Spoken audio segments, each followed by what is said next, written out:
Subscribe to Mufti Tariq Online and press the bell icon for more videos. السلام علیکم ورحمۃ اللہ۔ Doctor حسن ملک لیاقت پور سے یہ بھائی سوال کرتے ہیں کہ اگر کوئی شخص بیوی سے ملاقات یعنی کہ مجامعات کرنے کے بعد غسل کیے بغیر نیند کرنا چاہے تو یہ کیسا ہے؟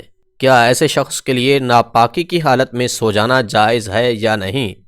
رہنمائی ضرور کر دیں۔ بھائی نے ایک اہم سوال پوچھا ہے۔ دیکھیے، بیوی سے ملاقات کرنے کے بعد ایک کام تو لازمی کیجیے۔ اب وہ کون سا کام ہے؟ ایک مرتبہ حضرت عمر فاروق رضی اللہ تعالی عنہ نے حضور نبی رحمت صلی اللہ علیہ وآلہ وسلم سے پوچھا کہ یا رسول اللہ صلی اللہ علیہ وآلہ وسلم، اگر کوئی شخص جنوبی ہو تو وہ سو سکتا ہے، نیند کر سکتا ہے؟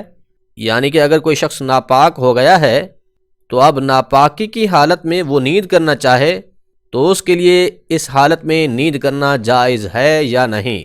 تو اس کے جواب میں پھر حضور نبی رحمت صلی اللہ علیہ وآلہ وسلم نے ارشاد فرمایا کہ ہاں، وہ سو سکتا ہے، لیکن نیند کرنے سے پہلے اسے چاہیے کہ نماز کے وضو جیسا وضو بنا لے۔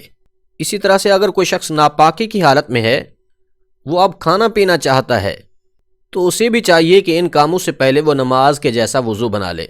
یہ بات بھی یاد رکھیے، ناپاکی کی حالت میں وضو بنا لینے سے طہارت حاصل نہیں ہوگی۔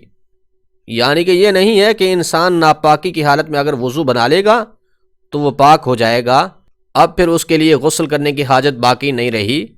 ایسا بالکل بھی نہیں ہے، بلکہ استنجا کرنے اور وضو بنانے کا جو فائدہ ہے وہ یہ ہے کہ انسان کو جو وسوسے آتے ہیں، یعنی کہ اگر کوئی شخص ناپاک ہو تو پھر اس حالت میں اسے برے خیالات آتے ہیں، مختلف قسم کے وسوسے آتے ہیں، ان وسوسوں اور برے خیالات سے اسے چھٹکارا مل جائے گا۔ لہٰذا یہ پسندیدہ فعل ہے کہ اگر کوئی شخص ناپاک ہے، اب وہ کچھ کھانا پینا چاہتا ہے یا نیند کرنا چاہتا ہے، تو اسے چاہیے نماز کے جیسا وضو کر لے، یعنی سب سے پہلے تو استنجا کرے، شرمگاہ اور پھر جہاں جہاں نجاست لگی ہے اس کو دور کرے، اس کے بعد پھر کلی کرے، ناک میں پانی چڑھائے، چہرہ دھوئے، دونوں بازو کوہنیوں سمیت دھوئے، سر کا مسح کرے، ٹخنوں سمیت پاؤں دھوئے۔ اس کے بعد پھر اب جا کر اگر کھانا پینا چاہتا ہے تو کھا پی سکتا ہے، کوئی حرج نہیں ہے۔